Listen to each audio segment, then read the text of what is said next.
because we're able to communicate, and that opens up so many more doors and allows for that local experience. I think, at least for me, that's what keeps me going back. I love that I can get in a taxi with somebody and ask them about their day and find out more about a place just by having candid conversations.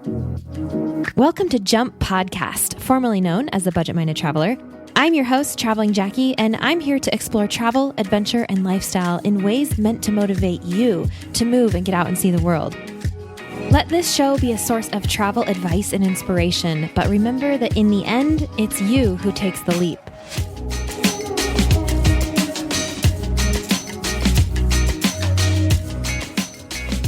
Hey guys, welcome back to Jump Podcast. We're continuing in our series today about learning foreign languages, and I have the pleasure of introducing you to a friend of mine, the lovely Steph Gullidge, who is joining me on the show today to explore this subject together.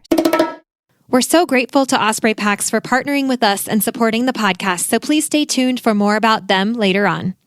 I have an opportunity for you to join me in real life for some real travel. Here's the latest Jump Adventures update. We are going to Greece for a bike and boat island hopping adventure this May 9th to 16th, 2025, and we still have space left. Check out jumpadventures.com to learn more and book now. We're going to have a yacht all to ourselves with ensuite cabins on board, so you get to sleep in the same bed every night as we start in Athens and make our way west toward the island of Corfu. You'll have your own bike for the week, e-bike if you want one, for cycling the islands as we go, in between meals crafted by our private chef on board, and all the relaxing you want to do on the top deck under the Mediterranean sun. These bike and boat adventures are our most carefree and relaxed trips. All you have to do is say yes and show up, and there's still space. Head over to jumpadventures.com to grab your spot now, and we'll see you there. So, Steph, welcome to the podcast. Thanks so much for being here. Thank you so much for having me. So Steph is Canadian, and she's a super adventure traveler and spends most of the time not in Canada. And we have quite another one of those fun stories for you guys about how we met. Do you want to tell them that story, Steph? Sure. Yeah. Gosh, I feel kind of like we're kindred spirits, that we were totally meant to cross paths at some time. Eventually. We quite literally did. Yeah, literally. So both Jackie and I were traveling in Chile with a bunch of college girlfriends. Were your college girlfriends as well? Mine aren't college. They're just Montana girlfriends. But yeah, there were 5 of us and 5 of you, right? Yeah. 2 girl gangs ready to take on the W Trail. In Torres del Paine. And it just seemed like serendipitous, actually, that we met that way, because it didn't seem like there were that many other people on the trail. And it was instant connection to find somebody else who had such a love for Chile, such a love for adventure. And then to have both brought and organized these trips for our girlfriends to go. It was, pretty crazy. So we met each other on the first night of the trek, but then kept kind of crossing over in each other's paths on the W. And then we had the opportunity to stay on for a little bit and get to know each other as we went into Argentina. And that was kind of the beginning of you running trips there, wasn't it? Yeah, that was like my first kind of trial trip. That was the first time that I brought people on the W, was my friends. So it was your guinea pig trip. Yeah. And then later that year was when I ran my first official trip. And so, that was March of 2016. That was like almost 3 years ago. Isn't that crazy? Honestly, I didn't say when it was because I didn't know off the top of my head. Oh my gosh. Wow. And then the funny thing is we keep keeping in touch over social media, really.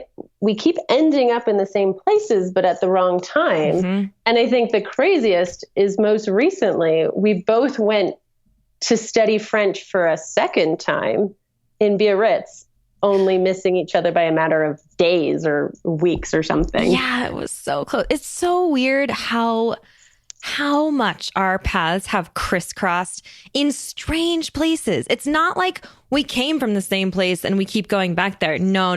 It's like weird crossings across the world in very random small corners of the world. And like last summer, I was living in Boulder, and now you're living in Boulder, and we just like keep missing each other. Although you did just come through Montana, which was super cool. Finally, yeah, a real life visit. Yeah, we finally got to sit down and have a beer together a couple times. Actually, that was a treat. That was really nice. Totally. Yeah, but I love sharing these kind of stories. Everybody knows this. I tell them all the time because it happens so much. Like, these are the people that I bring on my show all the time, because I find such interesting, kindred spirits along the trail, like just on the road out there somewhere. And it seems everybody has such a cool story to tell. And I love that, none of these meetings are planned, but they come together anyway. And you end up getting all these friends, just like collecting friends as you travel. And this is why we travel. I mean, I think this, at least for me, is so much of why you go back to it. There's those moments that you can go somewhere and you're like, what have I done? Where am I? This is, so foreign or so different. And then it takes that one moment of connection with somebody that you realize that, no, you've all kind of gone for similar reasons. And there's so much to share. Yeah, that's so true. And it was really special when we first met on the W Trail because of the circumstance, like because of what we were both there for, with like a group of girlfriends that we all came from really far away. I mean, Canada and Montana are totally to really the end far of the from Chile. Yeah. All the way down there. And that we were there on the exact same days is just, I think that trip was still one of my favorite trips ever. I think something I really love about that is how you really have to go offline. Like, you have no option. And so that opportunity to connect with old friends or new friends and have true connections, that like you're really immersed in nature and you're getting the physical element of it. So everybody's endorphins are going. It just was like a magical 5 days. It still was when we continued on afterwards, but I think the actual W hike itself was one of my favorite trips with girlfriends. I have to agree. It's one of my favorite things about Patagonia in general is how off-grid you have to be, just simply because there is no cell service and there is no Wi-Fi in so many places. And it just, at Eco Camp, they have that saying that there's no Wi-Fi in Patagonia, but you always find a deeper connection or a better connection or something. Perfect. Yeah. So cliche, it's so cliche, but dude, it is so true. I love it. Like, I see that and it makes me smile every time. I love cliches. I don't care, because that is so true. You get down there and it's who you're with and where you are, and that's it. Period. Definitely. And it's the connection with those people, but also with yourself. It's like really, I mean, this is, you know this better than anybody, but like just letting go of all those other distractions and then connecting with these other people, but truly being present with yourself is so healthy. Every year we should do it. Yeah. And you can't, like, we can tell as much as we want about that, but it's like something you have to just experience, which is why I love taking people to Patagonia, because I can see it happen in them every time too. It's amazing. Yeah. Okay, guys, before we go any further, I'm going to take a quick opportunity to thank Tossable Digits for supporting our show today. You may have seen this name before on the Budget Minded Traveler blog because we have a great post about it there. And I'm happy to be partnering with them now for the podcast because they have proven to be a major problem solver for people who are traveling long term or moving abroad, perhaps studying abroad, and who want to keep their US cell phone numbers. So basically how it works, and bear with me on this, is that you can port your number to Tossable Digits online, which turns it into a virtual number. And then you can keep it and pay as you go to have any calls or texts forwarded to whatever international SIM card or phone number you end up getting overseas. And then you can port your number back to a US carrier once you get home, and voila, you still have the same number as always. And here's the best part. They're offering your first month for $1 exclusively to Jump listeners. So you can go to tossabledigits.com tossabledigits.com/jump to find everything you need to get started. And they have chat support too if you have questions. So again, that's tossabledigits.com/jump for anyone who wants to keep your US cell phone number while traveling abroad without keeping your expensive monthly service contract. It's brilliant and simple. So go check that out. And thanks again to Tossable Digits. I also want to thank Pimsleur. We've been talking about learning languages and how the best way to do it is to actually converse. Pimsleur is the conversational method for learning a language wherever you are. It's not screen-based. You actually learn by conversing and training your ears to understand native speakers through their audio courses. And the great news is Pimsleur has partnered with me to offer you a special 7-day free trial to get started, which you can find at myjumpoffer.com. We made that easy for you to remember, myjumpoffer.com. And then plans start at just $14.95 a month if you want to keep it going after the free trial. And for that, you get immediate access to all levels in the language that you choose. So you can even work ahead if you want to. It's all there, ready for you to start learning at whatever level you need, wherever you are currently. As in, right now, you are listening to me and this show, and just as easily, you could be tuned in to your language lessons. So go to myjumpoffer.com and try on a new language for yourself. And when you do sign up, hit me up on Instagram at travelingjackie and let me know what language you're going to learn. I'd love to celebrate that decision with you because obviously learning languages has completely changed my life. So you never know where it'll take you. Again, you can find it all at myjumpoffer.com. So we are here to kind of share our stories about how we have learned languages. And that is plural, which is super exciting because you and I are both examples of North Americans who have put in the hard work to learn other languages. And we both speak Spanish. We both speak some French and some Portuguese, right? Yeah. Those are your languages? Yeah. Definitely different levels of fluency with each one, mm-hmm. but those are the ones that I would say I'm comfortable with. And then the beautiful thing about that is you can kind of dabble into some of the other languages like Italian. Mm-hmm. You know, if I've had enough wine, I definitely feel like I can speak Italian because it's so similar to the others. Mm-hmm. Yeah. Actually, so because I speak Italian as well, and I think on the spectrum, I'm creating this spectrum right now, by the way, but on this spectrum, you have on one end, you have Spanish, and then next to that, you have Portuguese, and next to that, you have Italian, and on the other end, you have French. Like I think other end. Yeah, well, I mean, they're all Romance languages, so they're kind of, they're on the same tree, but like, Italian is way closer to French than I ever realized until I started learning French, this last year in France, like you mentioned. It's so much more similar to French than it is to Spanish, which actually really helped my French. And then Portuguese is way closer to Spanish than anything else. Mm-hmm. And those two, Portuguese and Italian, kind of sit in the middle there. I love seeing it like that. It like helps my brain process things sometimes. Agreed. Oh, totally. Man. Did I tell you about that post that I wrote about multilingualism? No, Did I share that with you? I'm going to say that out loud for everybody to hear because it's. I think I've mentioned it before on the show. I don't know, but you will appreciate it because you speak all the same languages. And so you'll even be able to read the paragraph that I wrote that I think has like 4 different languages in it that I just like sat down one day and just started writing. I had just come from France and I was in Italy.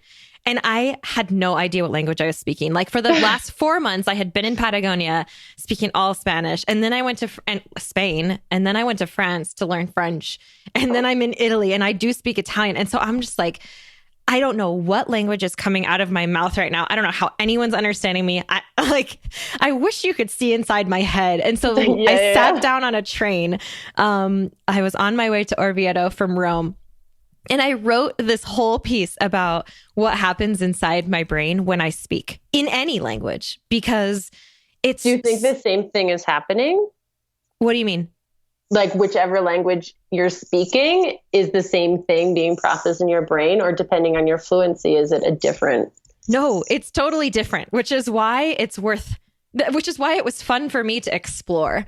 Like, how is it that right now I'm in Italy and all these words are coming to me in all these languages, including Portuguese and even sometimes German? Like, I'm not even kidding. It's like a mess up there. And I'm like, I know there's got to be some sort of pattern to this. And so I just started writing, and I first wrote out a paragraph that like it literally has 4 languages in it. And I left it. Like, I've never done that exercise before, but I wanted to see what would happen. And I just like let it run. Whatever language came out, I just like typed it out.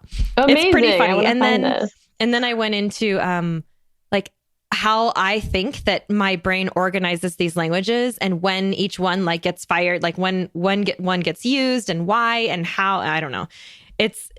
To me, it's really interesting and it makes me laugh still, this article. But if you guys want to read that, it's at travelingjackie.com/multilingualism. That'll take you there. It's a long one, and it's like, whoa, it's like a trip because you kind of go inside the workings of my language brain. But I find it fascinating. It was fun for me to write. You'd probably really appreciate it though, because I bet want to you. see it. I wonder. It's similar. I always wonder about the people that learned a language as a kid, that they had it the whole time, does it just sort itself out in an orderly way inside of their brain compared to the chaos that can be happening inside of mine sometimes? Yeah. Yeah. And there's also the topic of, I mean, what kind of talk do you have in your house when you're growing up? You have family talk, but once you get out into the real, like once you get into jobs and everything, then you have business talk. And that's often in English or like a different part of the brain or whatever. And I mean, I've heard people say that, like, I have multilingual friends who, when they want to speak, when they talk business, they use English. And when they are in love, they speak Italian. And when they're expressing other things, like they speak Spanish, it's like, it's just so cool to have access to that and to be able to express yourself. Like, imagine, okay, I think that Italian is the most beautiful language. And if you speak Italian and you get to speak Italian when you're in love, like how beautifully romantic is that, But then also there's these like phrases, and this is what's been fun about learning more than one language, is there's certain phrases that exist that you just can't translate. And once you get the meaning of it in that language, it's, and you're able to communicate it to somebody else that understands, especially both sides of it. There's just certain things that are articulated better in a language. In other languages. Can you think of an example of that? Oh, shoot. I know, putting you on the spot, because I know that because there's certain words in Spanish that I'll just like cariñoso. Cariñoso. Mm-hmm. It's just, it comes out different. Nicer, right? Mm-hmm. It's affection. Yeah. But also, one of my words like that is suavecito. Suavecito. I mean, like, you really wouldn't say that in English. Yeah. There are a couple of phrases that even right now I'm thinking se me traba la lengua. Like in English you say, my gosh, I can't even, my tongue is tied. There you go. That's the word. That's happening to me right now. And I can only think to explain that in Spanish because I learned that phrase and I love it. And now I've like forgotten how to say it in English. Well, and then the other thing is, even within Spanish, and I've worked all over Latin America, I'll learn these like weird phrases that only exist in one Latin American country. Or in one region. Exactly. And then I'll say it somewhere else and people will be like, where are you from? Oh, yeah. And like, it'll be muddled with some other phrase that I learned in Spain. And I honestly, at this point, I don't always know where that phrase is from. It's just, you're kind of are a bit of a parrot, or at least that's how I see it. And you pick up these things and they eventually come out and I'll be like, oh, like I don't even think I registered that I knew that, but it's there and you just keep collecting them. And so I've had a really funny experience working in Peru because there's so much animosity between Peru and Chile. And when I first started working in Peru, everybody would pick up that I'd spent a lot of time there and they're always giving me a hard time. And so, they just are always poking fun. And then I became part of it because I was like, well, but I'm Canadian. It's like, no, you're speaking like a Chilena. So it's hard to escape it. And now for the most part, people will be like, where are you from? I don't like, you have, like weird accent with all sorts of strange words. Me haces un favor. Háblame en español. Uf, ¿qué te digo? Dime, no sé, dime, ¿por qué pasas tanto tiempo en Chile? Pasé mucho tiempo en Chile porque estaba trabajando ahí, estaba armando rutas en bicicleta.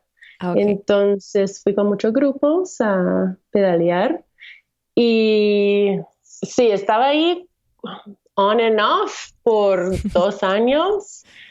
Y sabes que esta mañana hablé con Butterfield, donde trabajo, Sí. y hace más que un año que no estoy, entonces yo creo que voy a volver en julio. Ah, qué bueno, para el eclipse.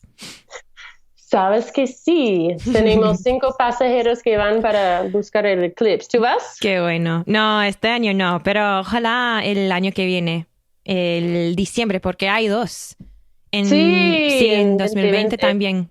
Ujú. Sí, qué locura. Y 2021 en Antártica. Wow. Mira, sí. Okay, so thank you for indulging me there. That was just so that everybody can hear, an example of us having a conversation in Spanish. And I wanted to hear your accent because we always speak to each other in English. I know. Well, we'll just have to go on more Latin American adventures. I know. Like to see the eclipse. I like that. That's what we were talking Did you about. see the eclipse when it was in the US? No, I was year? in the Because 95. wasn't it like right over where you guys were? No, we were I was in Montana in Bozeman, and we were in the 95 percentile, like the 95%, okay. which You have to go basically further is like nothing. Like, I mean, it's not nothing, but it was nothing compared to totality, even though it was so close. And so that's why it's so important to get that exact spot. yeah, like it was pretty far south of us, like 4 hours south of us. So I didn't go, but I feel like that's silly now after all of what I've heard about it. Well, it's just been interesting to work with people that are like, I don't know, what do you call them? Eclipse seekers. And they're just so stoked on this adventure to go and find the eclipse. Like it's what they do.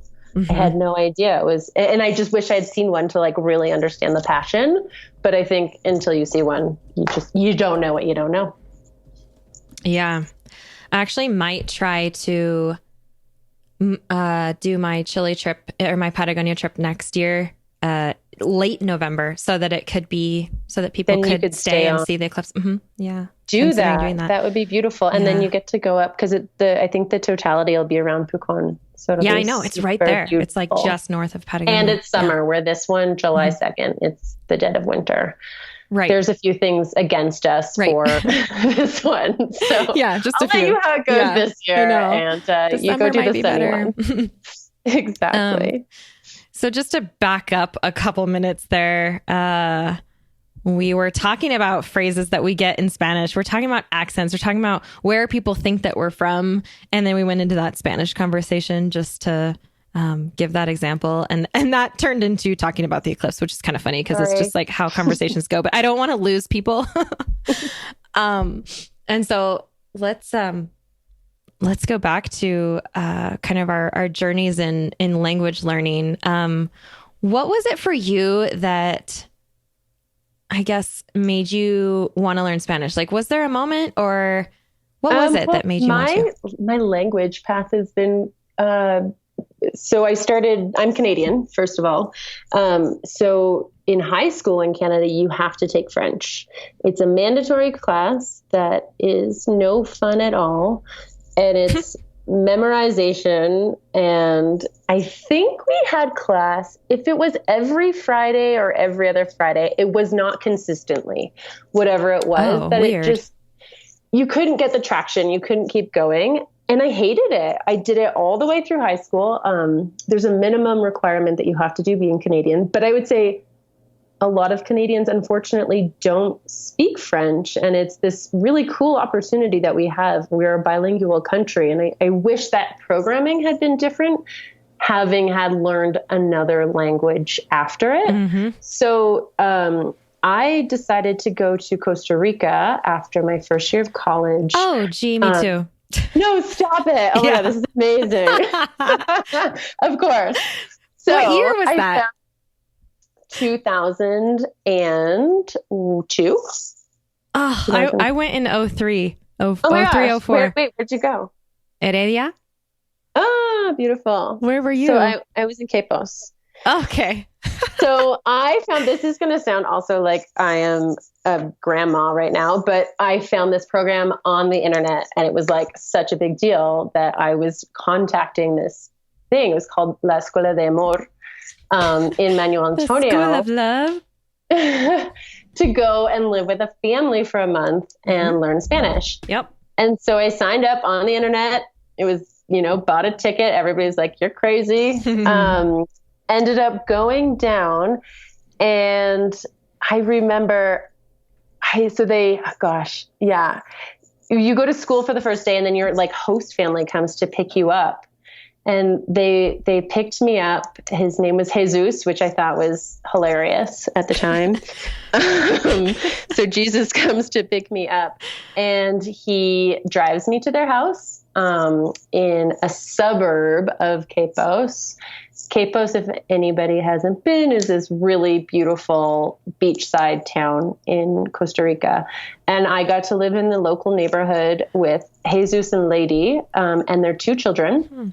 And they both lived in one bedroom and I had the other bedroom. And that was such a crazy thing to me that they were all, in this bedroom. And kind of, to be honest, in addition to language, this was like my first really big branching out and starting to do real independent travel.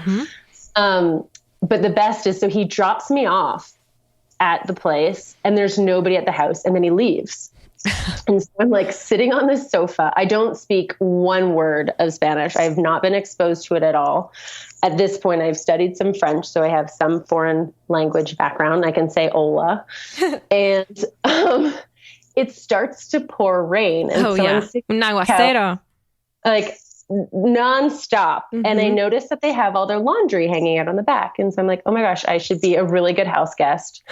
Run outside and grab the laundry. So I do this. I go outside, grab the laundry, and my feet end up getting like covered in mud because I'm in flip-flops or whatever. So I come inside and there's one sink in the kitchen and then there's one in the bathroom. And I'm like, oh my gosh, I can't be like tracking through mud in their house and trying to do the right thing, whatever. I go to the sink in the bathroom.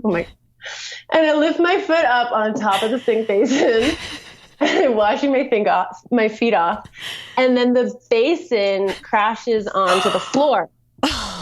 So I broke the basin off of like, you know what I mean? Like it's attached to what the sink basin. Yes. So I haven't met the mom. I haven't met the kids and I don't speak Spanish. And here I am. I've covered their house in mud and I've broke their bathrooms. So welcome to Costa Rica. Motivation to learn the language. So now the two kids come home. I can't even explain. I can't even say I'm sorry. Like I really do not have any vocabulary.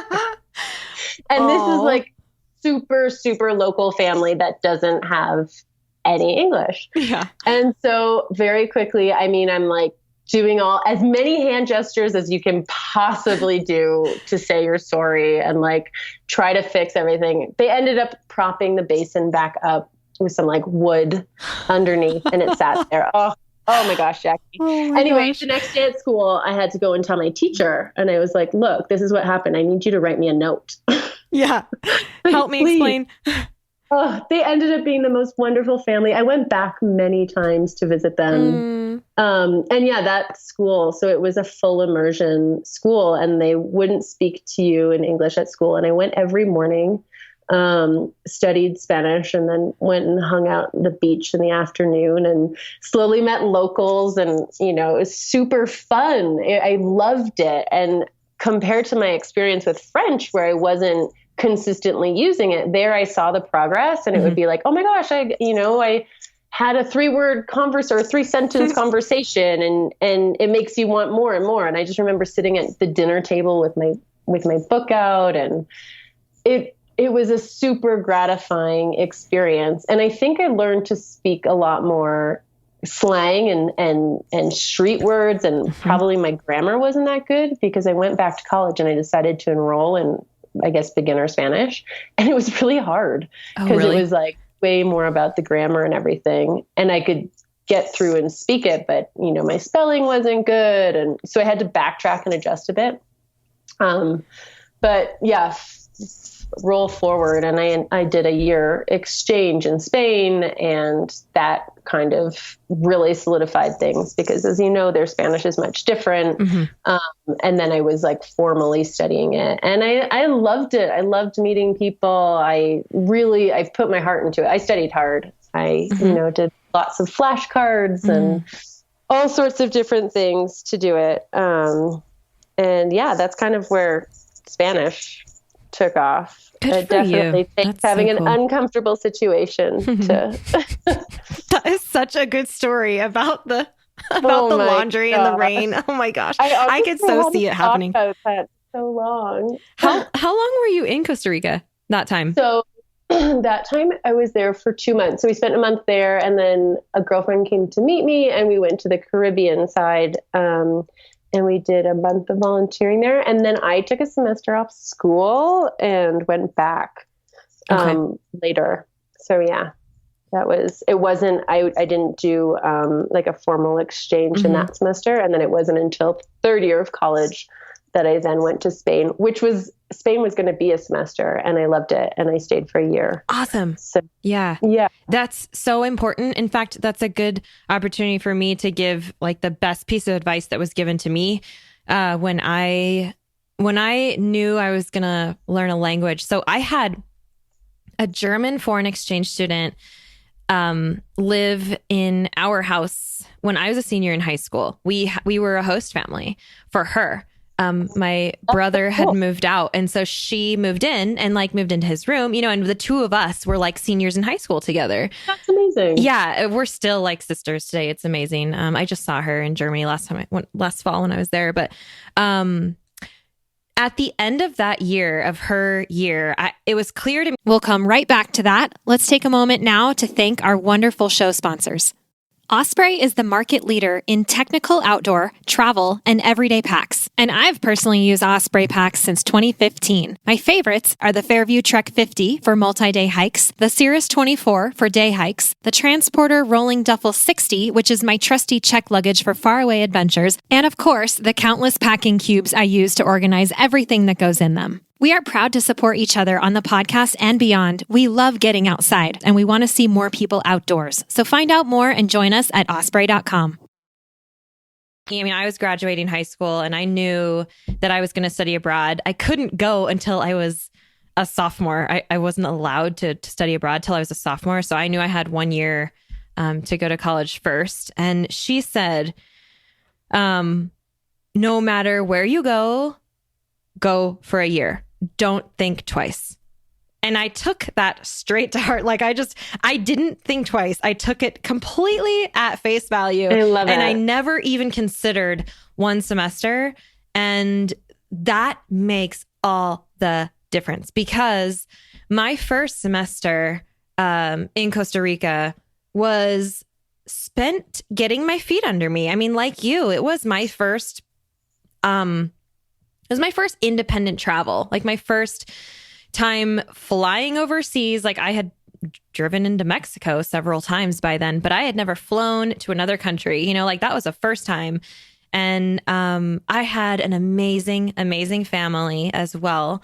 And that first semester was like me just getting my bearings. It was learning how to be a minority, learning how to be in another culture, grasping for all the Spanish that I could to get by, And then we actually had an interesting thing where most of the people from my program, and I think it's because a lot of people only went for a semester. So there were probably only like 9 or 10 of us that did the whole year. And all 9 or 10 of those people had planned to go home for Christmas. And that was like a surprise to me. Like I didn't know we were going home for Christmas. So I was like, last minute, I was like, well, I guess I'm going to go home for Christmas too. And so I came back to the United States for Christmas that year. And I cannot tell you the feeling that I had when I went back to Costa Rica. It was my first time going back, back to this country that had become my home.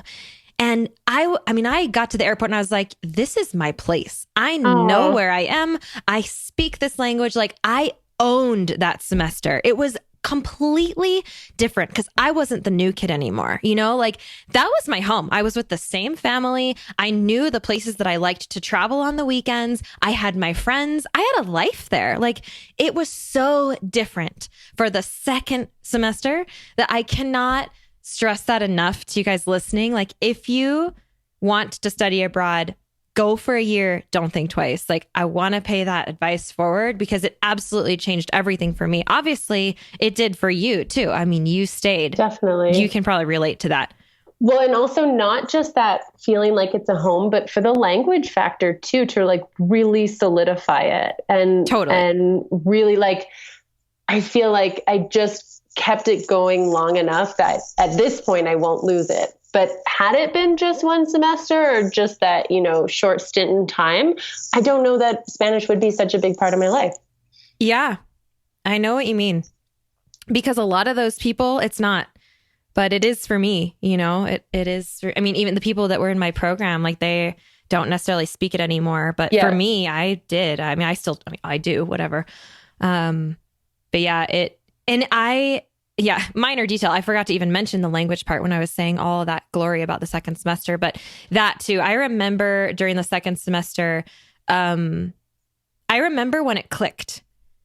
And there was a moment for me, actually. I was sitting in my room by myself, actually listening. And I don't know what I was doing. I had the radio on though. And it's like all of a sudden, I could understand everything I was hearing on the radio. And it's like I woke up with the sunshine. Everything just changed. And I was just fluent. Like I could just snap my fingers. Like it just clicked. And that moment when it clicks is powerful because you then feel like it's like you're part of this now, like you're not an observer, like you're part of it. It's just, I don't know. There's a difference to it. And I have felt that click multiple times over the years with a couple times with Spanish, with Italian, I felt it. I'm not there with French. I did get it with Portuguese when I was living in Brazil. For sure. I did get it with Portuguese, although it's been so long that I definitely don't have that anymore.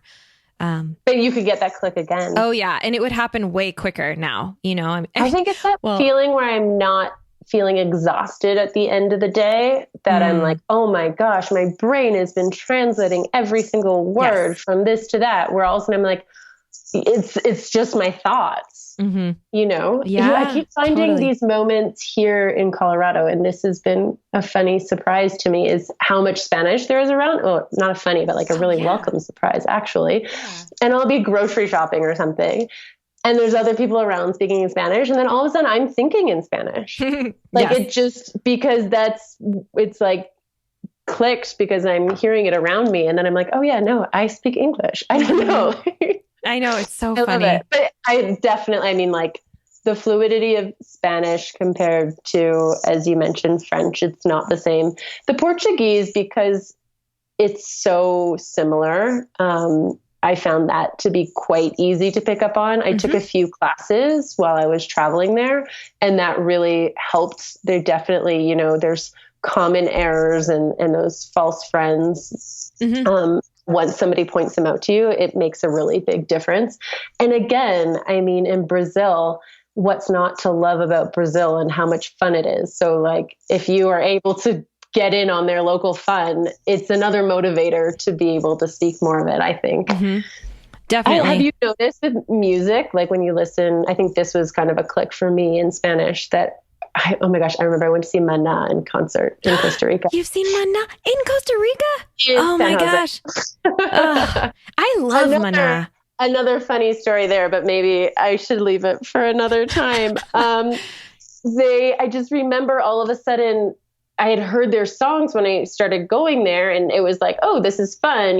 Like I could pick up Mariposa and like a few words here and there. And then later being like, oh, I identify with your songs now. Like I get the words. Oh my gosh. We were so there during the same time. We were, I mean, like era.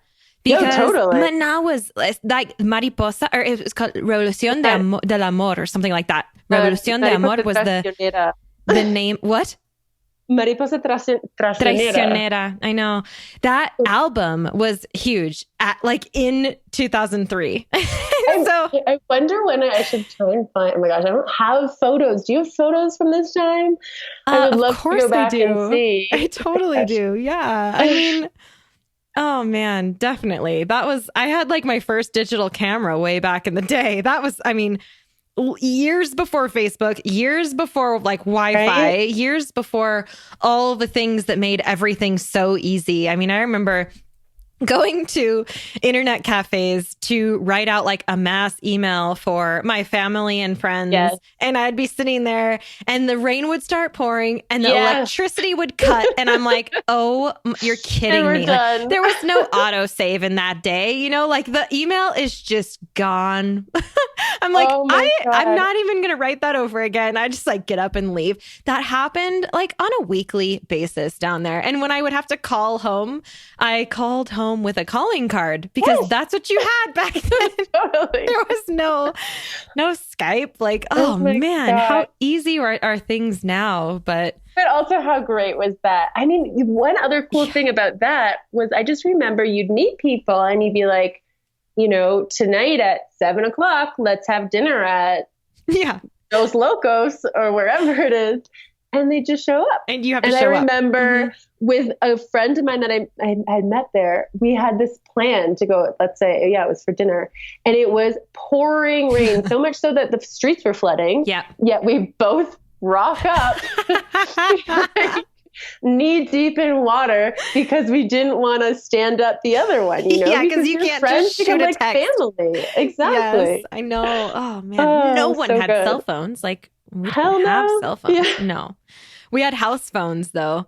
I do remember at one morning, I was woken up by my host mom, like, they're calling you, you know, like you have a phone. And I'm like, what time is it? And I had totally slept through my alarm and they called my house because they didn't want to leave me behind because they had hired one of those little, it was just a group of friends and we hired one of those tiny little shuttle vans, you know, to take us to like Tamarindo or something for the weekend. It was going to be our first time there. And they like didn't want to leave me behind. And so they called my house and I had to like book it to get there. And I love it. They called the landline. I love it. Like otherwise I would have just been, you know, like out of luck if I had slept through, like if not, they would have just gone without me and we never would have heard about it again. Like, that's just the way things used to be. But oh man, how things have changed. No kidding. You know, actually, here is something that I love as far as languages go on a cell phone. I will install the keyboard for the language. And because of autocorrect, I actually find it super useful that I'll communicate with certain people, like French, for example.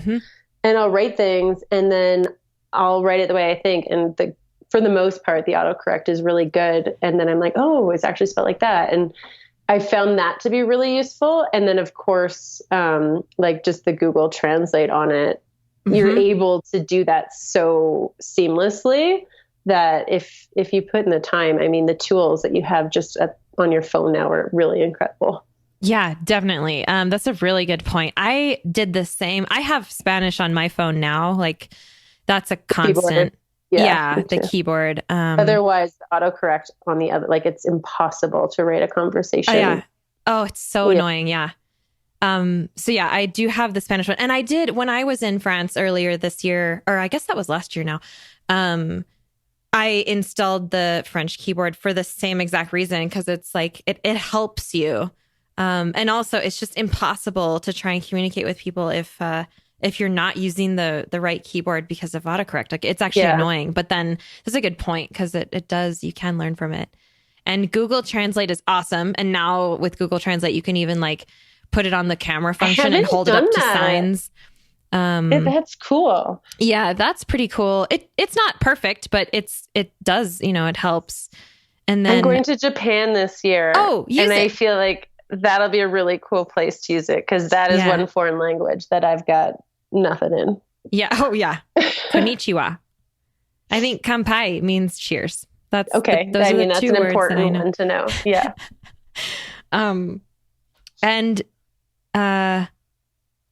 Okay. Yeah. That's all.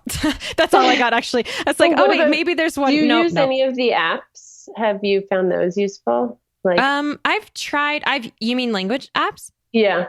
Yeah, I've used Duolingo, which I think is fun. I'm nerdy like that. Did you get into like collecting, what were they, gemstones? I don't know.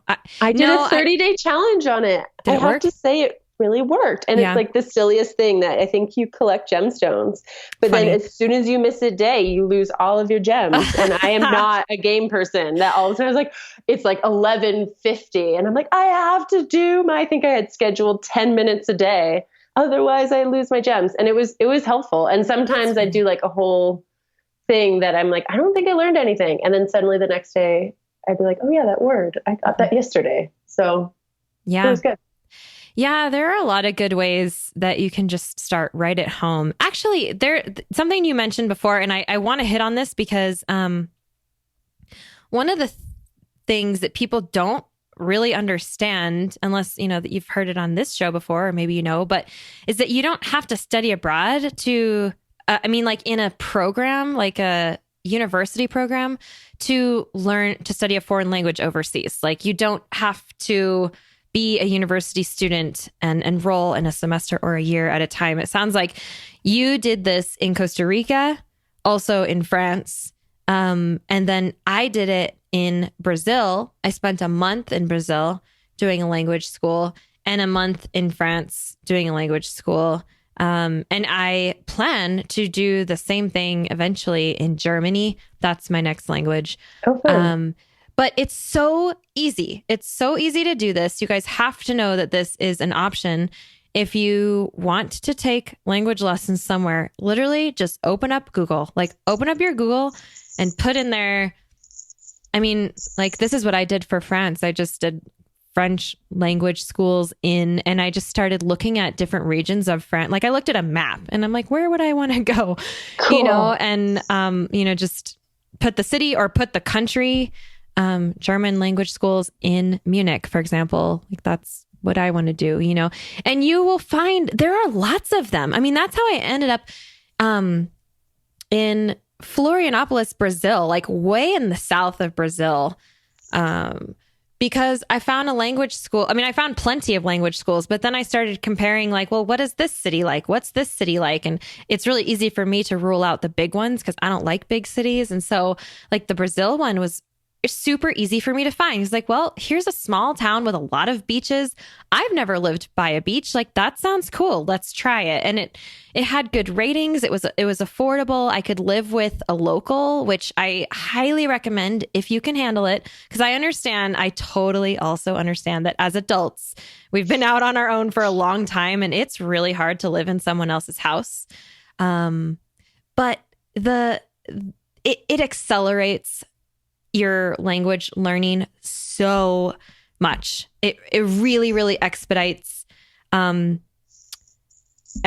your, I guess, skills in the language. And the other benefit to that part of it is you get the colloquial speech, like you're not just practicing grammar, but when you wake up in the morning, someone's saying, oh, hey, how'd you sleep? Like you're not learning how did you sleep in class, not the way that the locals say it. You know what I mean? Absolutely, or like, yeah.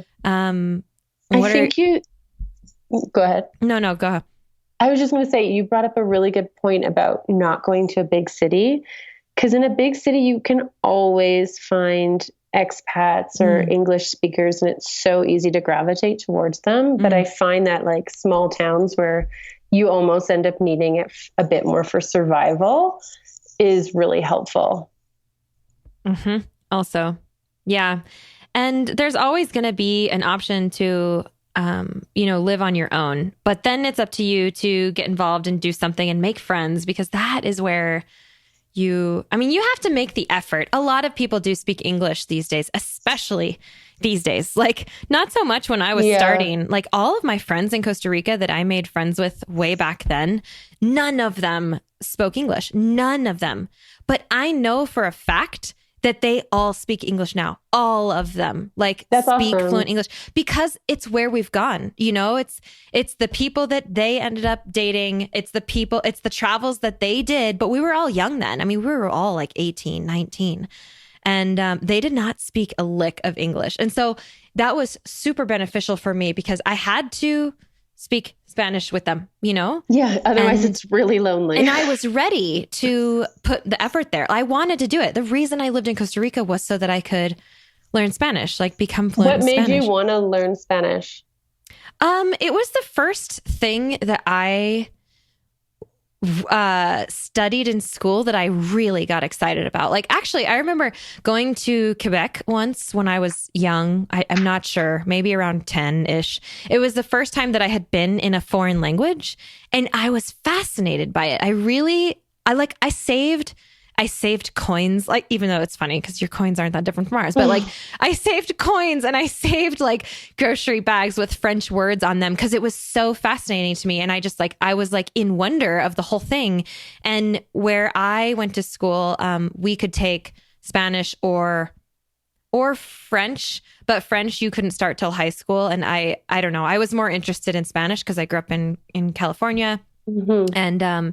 And so I started learning it. Like my brother started taking it. He's a year ahead of me, and I would help him with his homework because I thought it was that fun. I'm awesome. Like, I want to do this with you. I want to learn as you learn.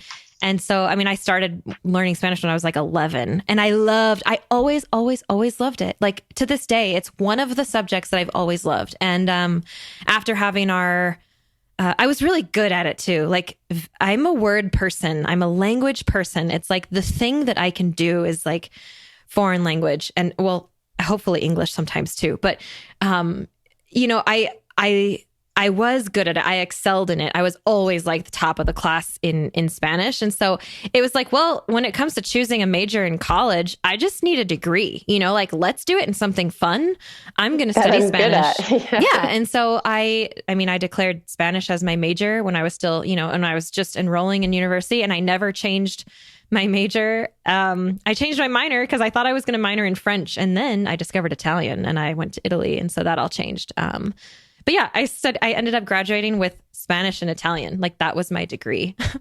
And so it's just been the thing that I've always loved to do. And the fact that it came with travel and that I fell in love with the world of travel, kind of just like unrolled, laid my path before me, like learning languages, traveling the world to learn languages. That's what it started as for me. Well, maybe we're also both so drawn to Latin America because we're able to communicate, and that opens up so many more doors and allows for that local experience. Yeah. I think at least for me, that's, what keeps me going back. I love that I can get in a taxi with somebody and ask them about their day and find out more about a place just by having candid conversations. Where I go somewhere now, and to be honest, most of the places I've been traveling recently are either Spanish, French, or Portuguese. So you feel a part of it, but because my French is lacking compared to the other ones, I'm always like, I'm just scratching the surface. Like I want more. I want to feel more a part of this. And so again, it motivates. There's something, amazing about going, somewhere in Asia or something that it's all so foreign and so different. But I've even worked in some Asian countries that I never quite feel that same connection to the place because I can't get on their insider jokes. And so that's definitely for me a lot of the reason why I've been drawn to Latin America, which is huge. So, there's so much opportunity. Definitely. But yeah, there's definitely something to be said about that. I really get frustrated with language barriers, which is a huge motivating factor for me. And it's because I am a language person. I want to talk to people. I need to express myself. Like I want to understand you. I just want to connect. And that is absolutely why I am drawn to Spanish speaking or just like romance languages, because I can get them, it's why I end up back in Latin America all the time. But now I'm also at a point where just recently, like this year, I feel like I'm at a point where I can travel all through like Western Europe. And I mean, like last year I was in Portugal, France, Italy, Spain, and Germany. And I could get by in all the countries. I didn't need a translator. You know, like I can get by in German too. I can, like at restaurants and whatever, ordering what I need or getting places. Like I had a story that I won't tell, but like it basically, we got stuck somewhere. And after that, I vowed, I'm like, I need to learn this language. And I started with an online program, and I've been to Germany a whole bunch of times. And so I've like been able to absorb a lot of it. And that's why it's going to be my next language. I can't wait to do that, because the same thing with French, like I knew, because when I went to Brazil, I didn't speak a single word. I didn't even know that hola was hola. I just didn't even know. Like I hadn't even looked it up. I went so unprepared to Brazil, and I was speaking really, really good Portuguese in like less than a month. I mean, I was only there for a month. And by the end, I was like dealing with issues in the airport and all these things, all in Portuguese, you know, everything in Portuguese. And that memory, like having that and knowing that I could add another language in a month, 1 month of my life, I decided I want to try and see if I can do this with French too. And French is way more, like I said, it's at the opposite end of the spectrum as Spanish, whereas Portuguese is right next to it. So it was way easier for me to pick up Portuguese. French has proven to be a lot more difficult. My teacher loved to get on me about my grammar because I get so impatient and I just talk and talk and talk. And my grammar apparently is really bad in French. And she's like, you have to slow down. Like, we have to go over these things. I'm like, let's skip it. Let's skip it. Like, I want this vocab. You know? Right. Like, I just want to be able to have fun and talk. She's like, no, if you can't ask correctly, like, you know, I'm like, okay, fine. So I definitely have some practice still there, but it's really cool because it was like a flip was switched. Wait, did I say that right? A slip, whatever. Yeah. Anyway, with French, it's like suddenly I could communicate in French. I could understand French, what's going on around me. Like even in 1 month, in 4 weeks of classes, I could get to that point, which was so cool. And if you're going to do a language program like that, I would not go for less than a month if you can. Like go for as long as you can, obviously. But I mean, if all you can manage is a week or 2 weeks, like, okay, it's better than nothing. But if you are really serious about learning a language, you need to spend as much time there as possible. And immersion is going to be like the absolute best thing that you can do. I agree. Yourself. Immersion is huge. I remember my teacher in Costa Rica said he didn't speak any English. And after I think my program was a month long, he spoke to us in English, like perfect English on the last day. And we all thought it was so funny because we're like, what? You could hear us struggling. That was right at the beginning to everybody be like, what's the word for, you know, like, come on, just tell us. But if we didn't know, we didn't latch on to that. Mm-hmm. So we just kind of, you figure out other ways to communicate, other ways of putting together a sentence that still expresses what you want. Yeah. I remember, I felt like my vocabulary was so like basic at the beginning, you know, but of course, that's how you start. Then you find the ways to use the limited words that you have to get what you need to get done. Yeah. And then it changes everything. How has your life changed because you speak languages other than English? I got my job because I spoke languages, and I now have been working for the company I work for the last 9 years. So I wouldn't have even had an interview with them had I not used or had these languages. Mm-hmm. And the beautiful thing is that I've been able to use them through work. So that's definitely been really great. And I mean, I've spent most of the last 5 years, with them in Latin America for work. So I, you know, totally everything. Yeah. Everything completely. Sure. Yeah. Yeah. Same with me. I mean, I remember when I was in college and Spanish was my major and people would be like, they'd give me the like blank stare, like blink, blink, like, what are you going to do with that? You know? And I'm like, look at me now. Like, totally. I mean, I lead trips in Latin America multiple times a year. I'm like down there all the time. It's completely changed my world. It's taken me on a path I could never have imagined. And that's just it. Like going to study these languages is not like I had a plan. Right. I mean, it was purely passion. And it was the passion to travel. And for me, it was this like, oh my gosh, I can study abroad. And then if I study abroad, then I can learn the language. And that was more of a priority for me in college than what I was actually studying. And then as it turns out, it became really useful. Yeah. So definitely. That's good. Yeah. All right. How about one piece of advice for anyone out there who wants to learn a foreign language? What would you say? Practice, practice, practice. Throw yourself out there and don't be afraid. I mean, you're going to mix up words, say the wrong things, but I think it's just that immersion. And, maybe you can't be in the foreign country, but throw on the movies, throw in the music, and you're going to absorb some of those, the words, the accents, without even realizing it. Just surround yourself with it and don't be afraid to just practice what you got and it'll get better. Don't give up. Yeah. And it's really, really a gratifying process for sure. Heck yeah. I know it's on so many people's bucket lists too. And it's so attainable. Like it actually is. It is something you can do. I mean, we are proof, like we've done it. A lot of people have done it.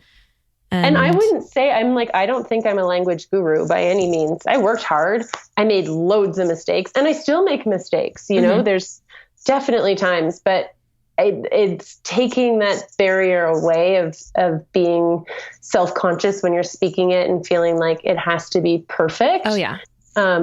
Just getting out there. And I think for the most part, people really appreciate your effort. And I think that's so rewarding too, to go to this new place and show that you care. And, you want to learn more about the people by speaking to them in their language.